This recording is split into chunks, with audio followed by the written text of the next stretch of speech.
잇따라 발생한 의문의 살인 사건. 시신은 마치 잠을 자고 있는 듯 했습니다. 반항한 흔적도 없었습니다. 또 다른 살인 사건의 현장도 비슷했습니다. 범인들은 하나같이 충격적인 이야기를 털어놨습니다. 죽여달라고 이제 부탁을 했기 때문에 자기는 죽였다라고. 나를 먼저 목을 조여달라.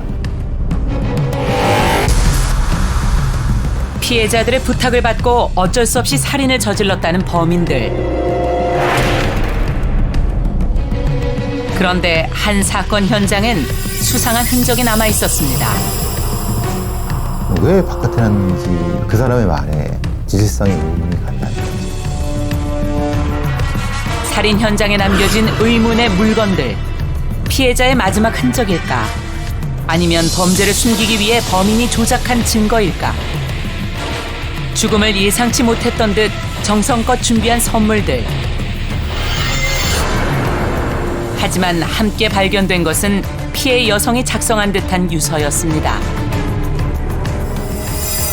과연 이게 살인이냐, 아니면 피해자의 진정 의사에서 부탁을 해서 살해를 한 거냐는 그 입장이 굉장히 쉽지 않죠.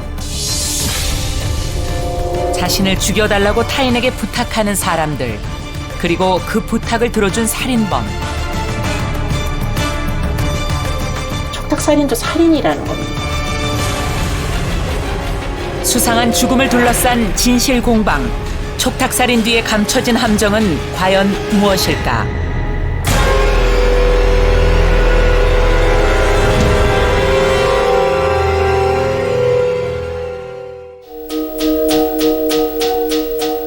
서해안의 조용한 바닷가 펜션 마을.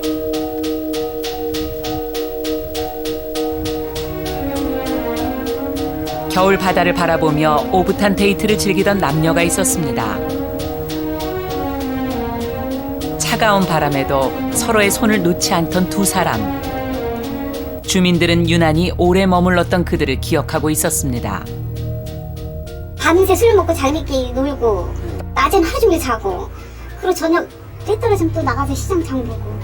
처음에는 이틀인가만 묵고 간다겠다가 더 묵고 간다고 주인한테 또 있겠다 그래가지고 그랬는데 뭐 반지를 갖고 왔어. 반값으로 일단 하면 안 되겠냐고. 우리 그러면 안 받는다고. 그러고 나서 그러면 찾아줄게요 그러더니 현금이 떨어지자 반지를 내놓으면서까지 숙박 기간을 연장했다는 겁니다. 사건이 터진 건 일주일째 되던 날이었습니다. 방값을 받으러 갔다가 아무런 기척이 없자 강제로 문을 열고 들어간 주민은 충격적인 광경을 목격했습니다. 여성의 시신이 발견된 것입니다. 함께 있던 남성은 어디론가 사라진 뒤였습니다. 사고 났다 이렇게 달려갔더니 갔는데 시신은 이미 차 싣고 나갔고 창문을 넘어서 남자는 도망갔다는 소리가 있어요. 이 남자가 옆집 사람이 반값을 받으러 왔는데 막 주저앉고 뭐 열나보니까 그 안에서 여자는 죽어 있는 상황이지. 그게 뭐 창문을 많이 열어주는 거지. 여행을 즐기던 두 사람에게 어쩌다 이런 비극이 벌어진 것일까? 관할 경찰서를 찾았습니다.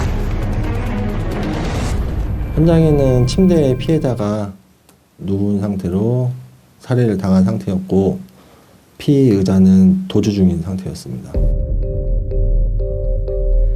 피해 여성은 사건 당일 오전 살해를 당한 것으로 추정됐습니다. 유력한 용의자는 함께 여행을 왔던 남성. 피해 여성의 주검을 남겨둔 채 사라진 그는 그녀의 연인이었습니다. 피해자는 최초 강남 태생 재력가라고 해서 여자랑 혼인 의사를 가지고서 만났다고 주장을 하고 있는 상태였고요. 피해자 역시 그 결혼을 전제로 만났던 것으로 확인됐습니다. 홍콩에서 카지노 사업을 하고 있다는 37살 김영훈 씨. 그는 여자친구에게 자신을 강남의 100억대 빌딩을 소유한 재력가라고 소개했습니다. 두 사람이 만난 건 3개월 전으로 거슬러 올라갑니다. 해외 유학을 마치고 돌아온 25살 이양은 인터넷 채팅을 통해 김 씨를 알게 됐다고 합니다. 12살의 나이 차이가 있었지만 두 사람은 급속도로 가까워졌습니다. 서로 알게 된 지 얼마 지나지 않아 정식으로 교제를 시작했고 결혼을 전제로 진지한 만남을 이어갔다고 합니다.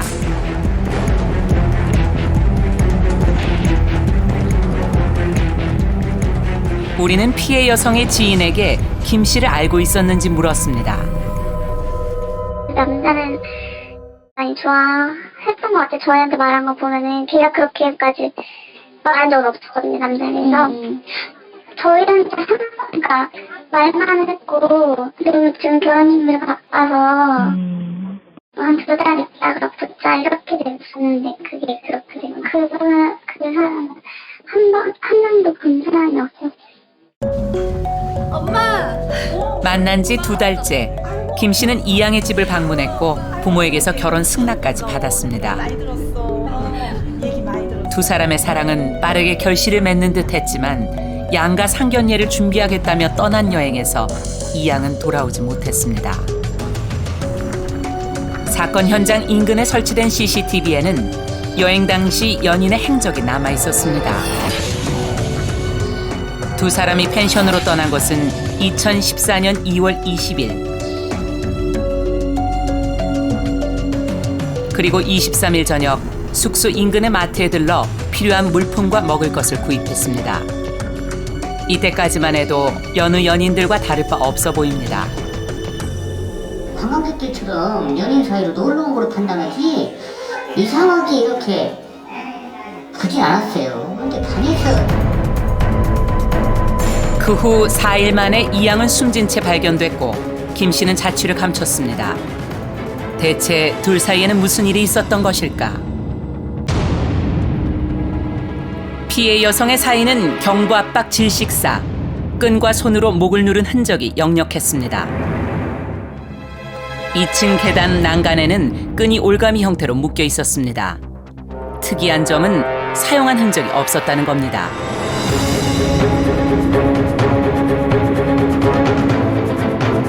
올가미 밑에는 쌓아둔 2개의 의자도 놓여 있었습니다. 이양을 살해한 김 씨는 그녀의 차를 타고 도주했습니다. 경찰은 곧장 추적에 나섰습니다. CCTV에는 사건 직후 홀로 도주하는 김 씨의 모습이 포착됐습니다. 태안의 펜션을 빠져나와 군산에서 전주로 이동한 김 씨.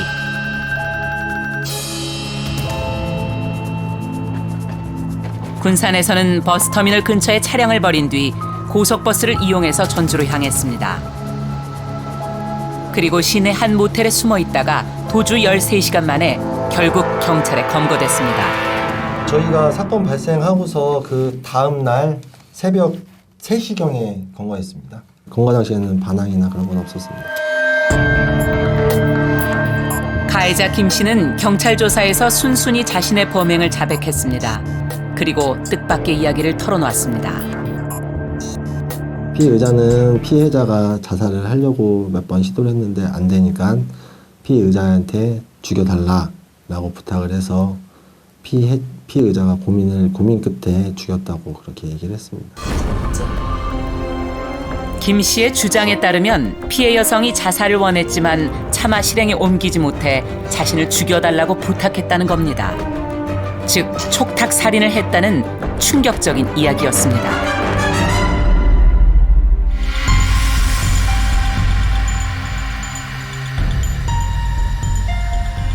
강남 출신의 재력가라는 37살 남성과 해외 유학을 마치고 돌아온 25살 여성. 이들은 만난 지 3개월 만에 비극을 맞이해야 했습니다. 촉탁 살인이란 일반 살인과는 달리 이미 죽음을 결심한 사람의 요구에 따라 그 사람을 죽이는 것을 말합니다. 대부분은 심각한 질병이나 막대한 빚 때문에 죽기를 결심한 피해자가 가해자에게 부탁을 해서 발생하는 범죄입니다. 그런데 이번 사건의 경우는 이상한 점이 많습니다. 결혼을 눈앞에 둔 여성이 자신을 죽여달라고 부탁을 했다는 것도 이해하기가 힘들지만 그런 부탁 때문에 연인을 죽였다는 가해자의 말 쉽게 납득이 가질 않습니다. 취재진은 지방의 한 소도시에 있는 김 씨의 집을 찾아가 봤습니다.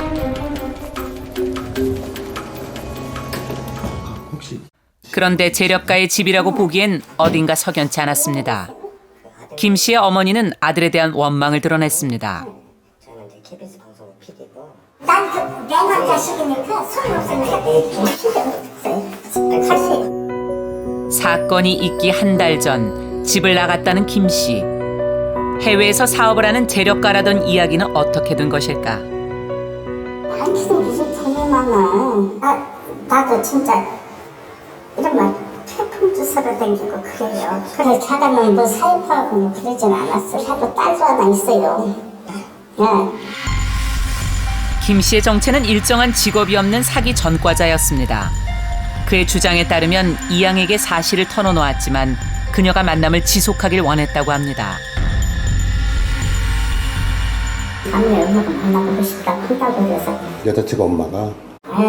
그래서 이제 우리는 아무것도 없고 그냥 뭐 저기 자기보다 형편도 못 되는 것이고 그래서 내가 아예 만날 생각도 안 하고 죽겠어요.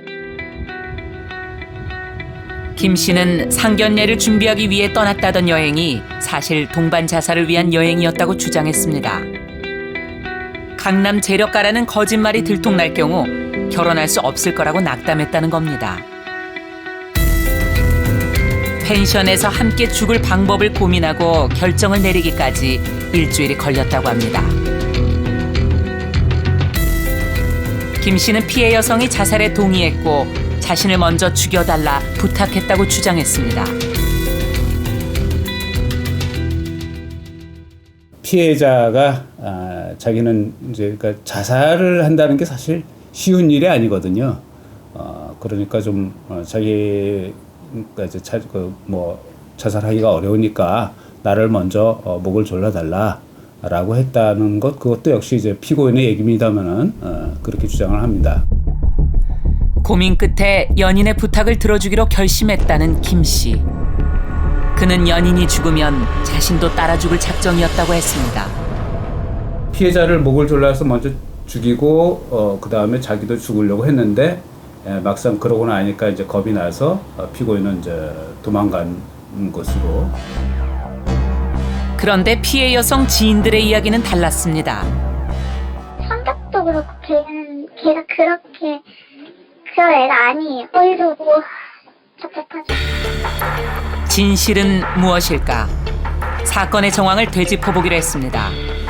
전사자의 목을 끈으로 졸라 삭힌 흔적이 보이고 에크는 잘 보이지 않으나 목 주변 이곳저곳 다발성 출혈이 많은 것으로 보아 교사와 액사 함께 작용하여 사망 원인이 된 것으로 보인다고 결과가 나왔습니다. 경찰에 따르면 김 씨는 노끈으로 여성의 목을 졸랐고 실패하자 다시 양손으로 압박했습니다. 그런데 이상한 점이 있었습니다. 사건 현장에 경찰이 도착했을 땐 펜션 어디에도 목을 졸랐다는 노끈은 보이지 않았습니다.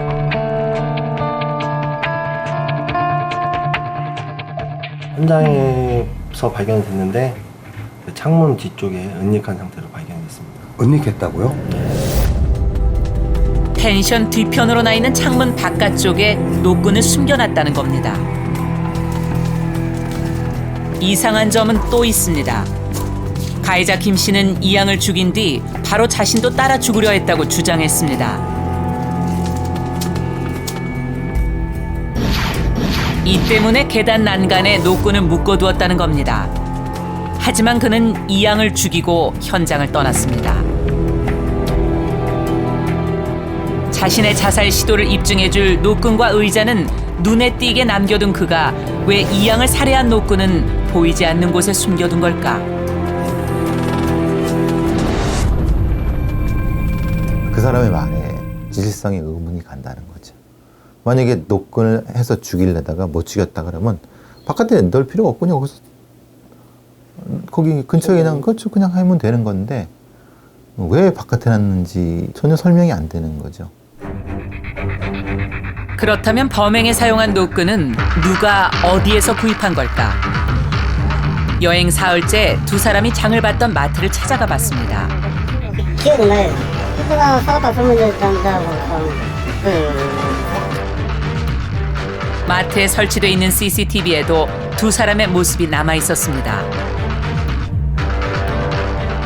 마트 관계자는 관광객이 노끈을 사는 경우가 흔치 않아 더 기억에 남는다고 했습니다. 확인해 보니 가해자 김 씨가 난간에 묶어두었던 것과 동일했습니다. 이 끈을 사갈 이유가 있어요? 그키 전문가. 그걸 저희가 하는 입장에는 의심을 하고 하는 건 아니잖아요. 그냥 일단은 하러 왔으니까. 노끈을 구입했을 때의 상황에 대해 더 자세히 알아봤습니다.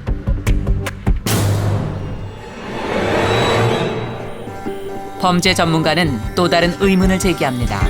웃고 이제 막 행위가 크잖아요. 손도 그렇고. 근데 남자는 필요한 행동밖에 안 하잖아요. 문 여는 행동. 죽은 여자분이 막 웃는 것보다 그 죽인 남자분이 거의 표정이었거나 아니면 표정이 굳은 상태에서 간 게 더 걸리는 게 그거예요. 만약에 이 상태는 되게 이제 편안한 상태거든요. 결심을 다 끝냈어요. 뭘 사러 오는 거예요. 그러면 둘 다 이제 편하게 얘기를 해야 돼요. 근데 이 둘은 감정 상태가 안 맞아요. 지금 본 데는. 그러면 이거는 합의가 되지 않은 상태라는 거예요. 김 씨의 주장대로 동반 자살을 위해 노끈을 구입한 것이 맞다면 두 사람이 이미 죽음을 합의한 만큼 감정 상태가 비슷해야 한다는 겁니다. 담당 형사는 피해 여성이 살해당하기 전에 자살을 결심했었다는 증거를 어디에서도 찾을 수가 없었다고 말했습니다. 보통 자살 같은 경우는 유서나 SNS 통해서 주변에 암시락도 하는데 그런 거는 전혀 발견할 수 없었습니다. 무엇보다 가장 이해할 수 없는 점은 김 씨가 연인의 부탁으로 살인을 저지른 뒤의 상황입니다. 그는 피해 여성의 신용카드와 차량을 훔쳐 달아났습니다. 그의 도주 경로는 주도 면밀했습니다. 그가 향한 곳은 군산에 있는 어머니의 집이었습니다. 집에 나 지금 바깥에서 만났지. 나 밖에 있는데 휴대폰 전화가 오더라고. 밖에 있는데 지금 집에 나서 집 안에다 나 좀 만나서 밖에서 만났어. 어머니 만나서 돈을 요구했던 사실은 확인이 됐고요. 돈. 네. 돈을 요구했다는 거? 모주 자금으로 생각하고 있습니다. 그는 어머니에게서 30만 원을 받아갔습니다. 그리고 경찰의 추적을 따돌리기 위해 터미널 인근에 있는 한 아파트 주차장에 차량을 버리는 치밀함도 보였습니다.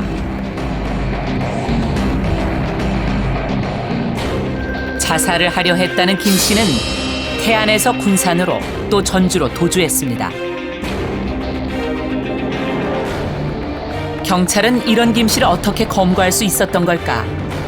자수를 할 경우 형량이 감경된다는 어머니의 설득에 김 씨가 응했기 때문이었습니다. 피의자는 자신의 거짓말이 탄로가 나서 결혼을 못할 걸로 생각이 들어 그래갖고 피해자랑 같이 동반 자살하기로 합의하고 그 동반 자살을 안 하고 왜 네. 현장을 도주한 거죠?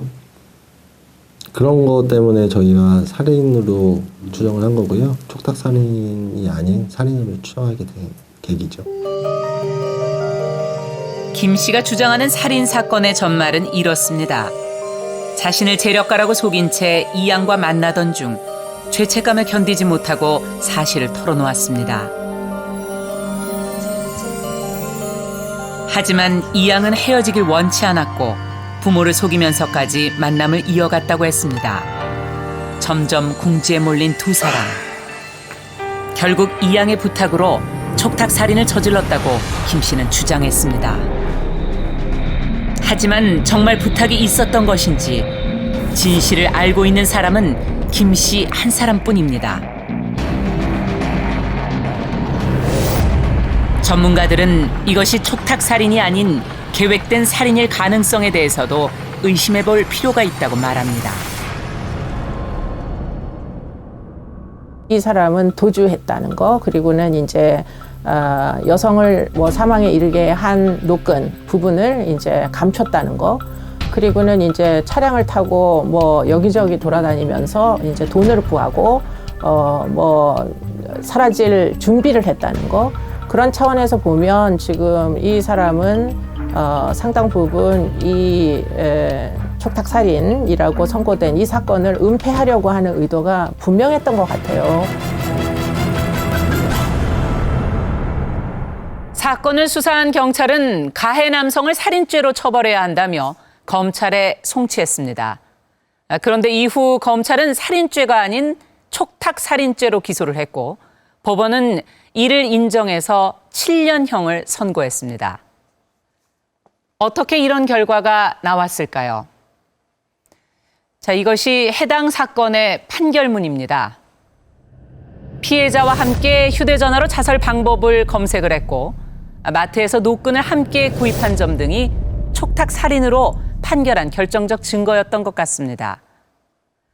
다만 피해자가 자살을 결심한 데에는 자신에 대해 거짓말을 해온 가해자의 책임이 크고 피해자의 부탁을 거절할 수 있었음에도 살해한 점 등으로 미루어 엄벌이 불가피하다라고 돼 있습니다. 형법 252조에 따르면 촉탁을 받아 살인을 저지른 자는 1년 이상 10년 이하의 징역형을 받게 됩니다. 사형, 무기 또는 5년 이상인 살인죄보다는 그 형량이 가볍습니다. 문제는 계획된 살인이 촉탁살인으로 위장될 수도 있다는 점입니다. 이를 정확하게 가려낼 수 있을까요? 지난해 12월 17일 저녁 7시 40분쯤 서울 강동구 한 고시원 안으로 한 쌍의 남녀가 들어갑니다.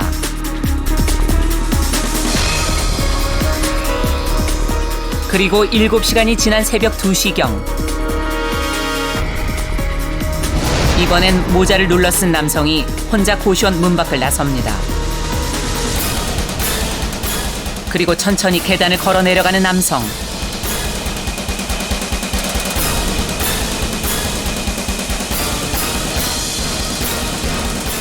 건물 밖으로 나간 그가 향한 곳은 고시원에서 300여 미터가량 떨어진 공중전화 부스였습니다. 그곳에서 그는 경찰에 전화를 걸어 범죄 사실을 털어놓았습니다. 신고가 떨어졌어요. 112 신고로. 자기가 여자친구를 죽였다. 죽였다. 네.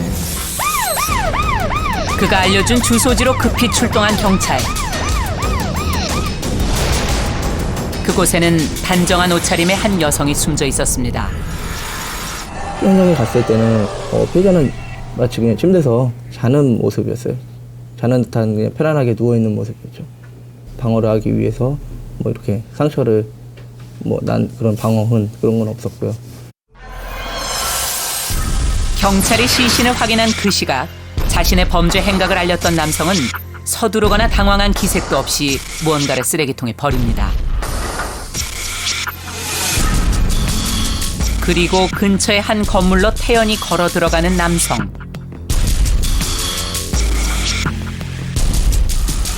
그는 15층 건물의 옥상을 향해 천천히 계단을 올라갔습니다.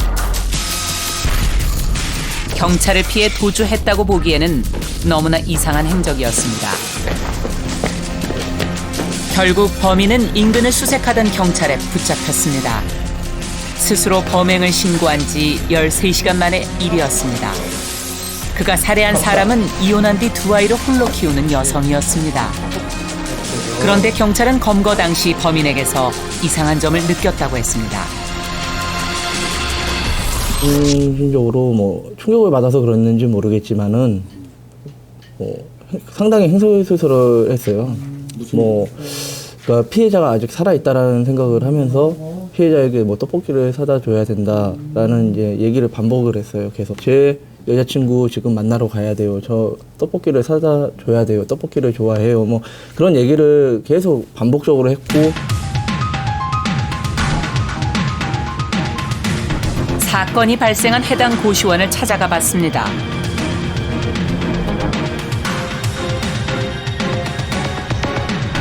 살인을 저지른 박 씨는 이곳에서 혼자 지냈다고 합니다. 우리는 이웃들에게 사건에 대해 알고 있는지 물었습니다. 혹시 분도 혹시 뵌 적 있으세요? 예전에 무슨 큰 사고가 있었다는 얘기를 들었는데 남자가 죽이고 어디로 도주를 했다가 잡혔다는 얘기만 저기 숨어 있다가 잡혔는지 아니면 도망가다 잡혔는지 그건 잘 모르겠습니다. 이웃들은 박 씨가 평소 얌전한 성격이었다고 했습니다. 월세 30만 원 한 평 남짓한 방에 간소한 살림살이가 갖춰진 평범한 고시원. 사건 당일 싸우거나 다투는 소리를 들은 사람도 없었습니다. 어떤 척한다. 항상 조용하고 어떤 건 말썽의 소지가 있고 그러니까 더 이해가 안 가고 충격에 쌓이는 거예요. 그러니까 사람을 보고 있는 거야 이제는. 그렇게 되니까 무섭다니까요. 살인 현장에서는 의문의 쪽지가 발견됐습니다. 자신이 살해한 여자친구 자녀들에게 선물을 꼭 전해달라는 내용이었습니다.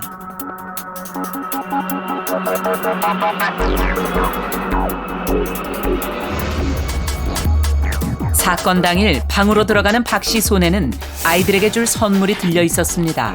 초등학교 입학을 앞둔 아이를 위한 가방과 옷까지였습니다. 아이들의 엄마를 죽인 살인범이 왜 이런 행동을 한 걸까?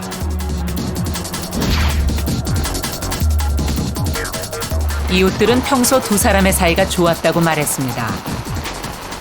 사이가 괜찮아요. 좋은 사이야. 부인과 애인 사이가 그런 사이야. 그 정도로 조용해요. 싸우지도 않고 그렇게 아주 희한하죠.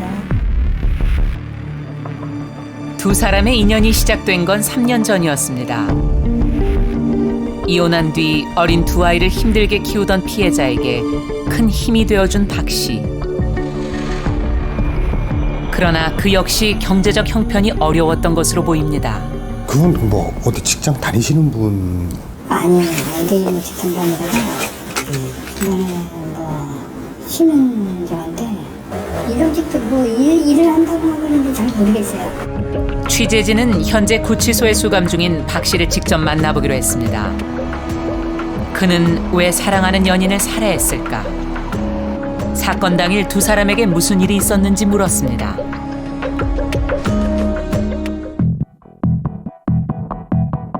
당일날 그 일 있기 전에 원래 그런 친구가 아닌데 백화점에 가자고 해서 10만 원어치 아이들 선물을 샀어요. 평소 쇼핑을 즐기는 성격도 아니고 형편도 넉넉지 않던 그녀가 그날따라 자녀들의 선물을 한꺼번에 구입해 이상했다는 겁니다. 그날 저녁 두 사람은 구입한 선물을 들고 함께 박 씨의 고시원으로 들어갔습니다. 그리고 방 안에서 여자친구는 박 씨에게 믿을 수 없는 부탁을 했다고 합니다.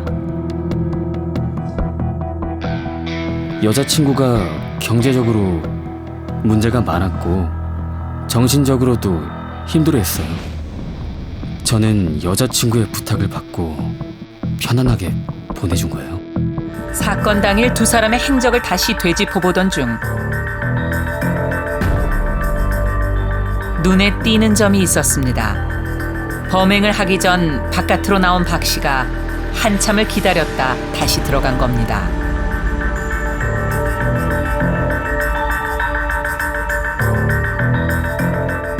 범행 당시에도 자기 보고 잠깐 나가 있으라고 얘기하고 나서 이제 유서를 이제 작성을 했고 그러면서 또 부탁을 했다. 그래서 이제 자기가 부탁을 듣고 살해를 하고 자기도 따라가려고 했었다라고 얘기를 한 거고요. 실제로 현장에선 한 장의 편지가 발견됐습니다. 꼼꼼히 써내려간 그녀의 편지에는 그동안의 삶이 얼마나 힘들었는지 빼곡히 적혀 있었습니다. 죄송하다는 말로 시작하는 편지. 그것은 그녀의 어머니에게 전하는 유서였습니다. 지금은 빚만 남기고 몸과 마음은 이미 병들어 버렸어요. 회사에서 월급도 못 받고 쫓겨나고 추운 길거리를 혼자 밥도 못 먹고 돌아다니다가 집에 간 시간이 꽤 됐어요. 그녀의 비극은 5년 전 다니던 회사 사장에게 사기를 당하면서 시작됐다고 했습니다. 그 돈은 남편과 이혼하면서 받은 위자료였습니다. 그래도 희망이 있다고 여기며 아등바등 살아봤지만 빚은 줄지 않고 점점 늘어만 갔다고 합니다. 차마 어린아이들 앞에서는 약한 모습을 보일 수 없었던 엄마. 그렇게 아이들을 보며 마음을 다잡아봐도 눈앞에 펼쳐진 현실 앞에서 스스로 무너져 내렸습니다. 직장은 다니는 곳마다 문을 닫았고 취업은 쉽지 않았다고 합니다. 절망의 끝에서 극단적인 선택을 하게 됐다는 겁니다. 엄마가 나 때문에 고생하는데 신경 쓰이게 하면 안 된다는 생각만 가득해서 이 지경까지 오게 되었네요. 엄마, 내가 사라져야 이 빚들이 끝나고 이 악순환이 끝난다고 생각해요. 박 씨가 잠시 밖으로 나간 사이 작성된 유서. 결국 삶이 고통스러웠던 피해 여성이 박 씨에게 거듭 자신을 죽여달라 부탁했고 그녀가 처한 상황을 지켜봐온 그가 부탁을 들어줬다는 겁니다. 자살 시도는 굉장히 많은 사람들이 해요. 자살 성공률은 생각보다 높지 않아요. 그 고통을 참지 못하면 자기가 자기 손으로 자살을 못하고 그거를 뭐 주변에 있는 믿을 만한 사람한테 부탁을 하는 수가 있는 거죠. 그러니까 아마도 상당 부분 의존성이 강한 사람들이 이런 부탁을 할 거고 그 뭐 부탁을 들어주는 입장은 그 사람의 모든 의존성을 다 감당하는 믿을 만한 사람. 이미 죽음을 결심한 사람의 요구에 따라 그 사람을 살해하는 촉탁살인. 최근 자살률이 높아지면서 촉탁살인 또한 늘어나고 있습니다. 사례적으로 제일 많은 거는 그 질병, 그리고 질병에 의한 경제적인 거. 몸이 진짜 아프고 그로 인해서 아주 엄청난 그 경제적인 문제를 가졌을 때 그게 결합되는 거죠. 그래갖고 자아가 굉장히 축소됐을 경우, 그러니까 죽을 수 있는 어떤 용기도 못 낼 정도로 축소되어 있을 경우가 의뢰를 하는 경우가 많습니다.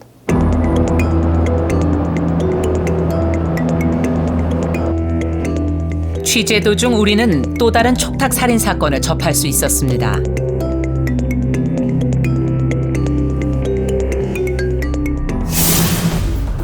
한 남성이 살인을 저지른 직후 인근 파출소에 자수했습니다. 현장에 도착한 경찰은 잠이 든 것처럼 누워있는 한 여성의 시신을 발견할 수 있었습니다. 사인은 질식사였습니다.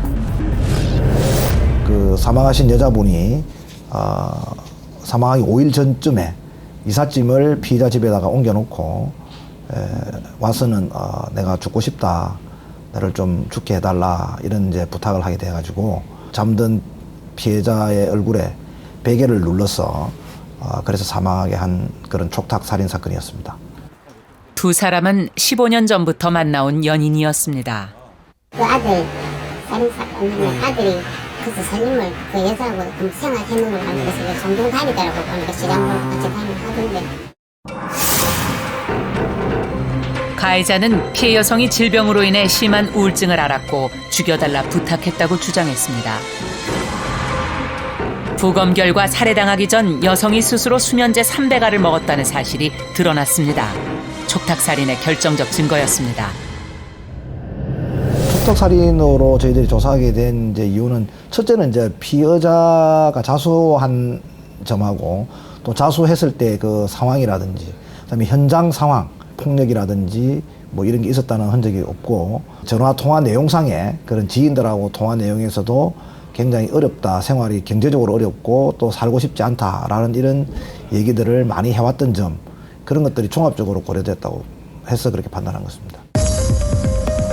연인의 부탁으로 스스로 살인자가 된 사람들. 그들은 왜 이런 희생을 감수하면서까지 상대방의 부탁을 들어주는 것일까?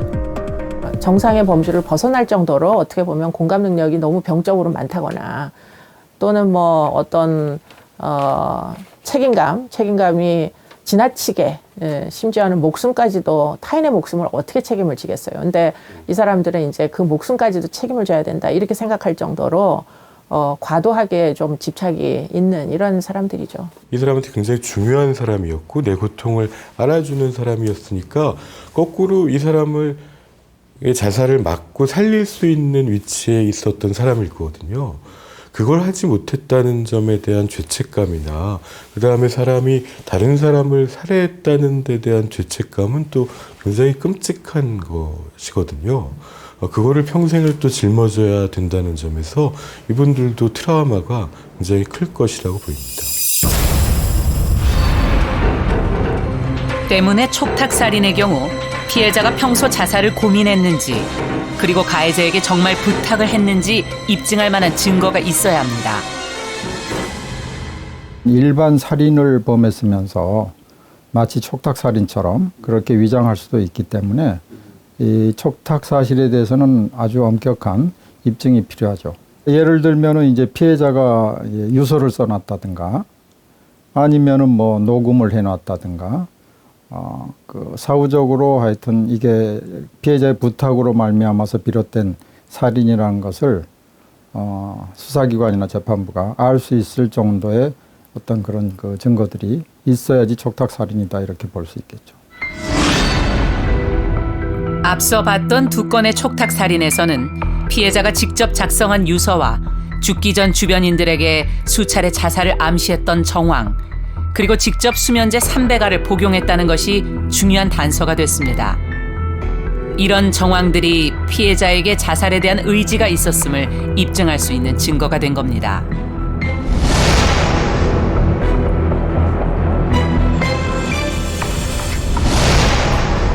두 사건의 또 다른 공통점은 가해자들이 살인 직후 스스로 경찰에 신고하거나 자수를 했다는 겁니다.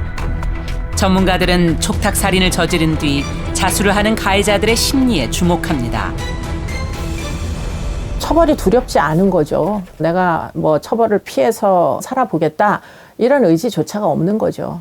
사랑하는 사람이 이제 세상을 하직했으니까 내 인생도 의미가 없다 이렇게 생각을 하니까 결국에는 뭐 자수를 하게 되는 거죠. 최근 5년간 촉탁살인으로 기소된 14건의 사건들 중에서 가해자가 현장에서 도주한 경우는 태안 사건이 유일했습니다. 그럼에도 촉탁살인으로 결론지어진 해당 사건. 피해자가 남긴 직접적인 증거는 없고 가해자의 진술만 남아있다는 것이 문제였습니다. 그렇다면 애초 태안 사건이 촉탁살인으로 기소된 이유는 무엇이었을까? 당시 검찰은 촉탁살인이 아니라 고의적인 살인이라고 볼 만한 증거가 충분치 않아 입증이 쉽지 않았다고 합니다. 뭐 이게 촉탁이라는 걸 과연 어떻게 입증을 하느냐, 뭐 문자 기록이라도 있었으면은 증거가 되지만 증거도 없이 피고인의 주장만 있는데 어떻게 촉탁살인이라고 인정을 하겠느냐, 이런 논쟁이 이제 시작이 된 거예요. 문제는 그것을 악용하는 사건들, 살인 사건이나 촉탁살인임을 주장하는 사건들이 이제 나타나기 시작했다는 거죠. 사건이 발생한 건 지난해 12월 31일 서울의 한 유흥가였습니다. 새벽 4시경 피해 여성은 집 근처에 있는 술집을 찾았습니다. 혼자 술을 마시는 여성 손님의 모습에 남자 종업원이 함께 술을 마셨다고 합니다. 그로부터 몇 시간 뒤 두 사람이 여성의 집으로 함께 들어가는 모습이 CCTV에 포착됐습니다.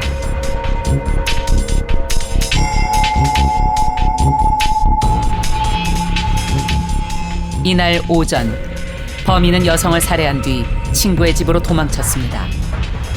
사흘 만에 검거된 범인은 여성의 부탁을 받았다고 진술했습니다. 여자하고 이렇게 술을 먹다가 여자가 너무 자기가 힘들다, 날 죽여달라, 그렇게 해서 죽였다라고 진술을 하더라고요. 당시 여성에게 어떤 문제가 있었던 것은 아닐까. 저는 못 느꼈어요. 전혀 뭐 예. 자기가 이제 힘들어서 죽고 싶다 이렇게 그런 얘기는 그럴 사람도 아니었고 성격적으로도 밝았고. 촉탁살인이었다고 일관되게 주장한 가해자. 그런데 가해자를 조사한 경찰은 그가 뭔가를 숨기고 있다는 것을 직감했다고 합니다. 수사 결과 범인이 여성을 살해하기 전 성폭행을 했다는 사실이 드러났습니다.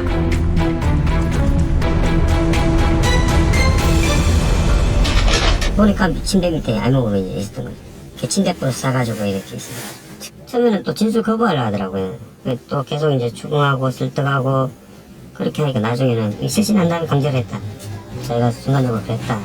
그런 부분 다 시인했어요.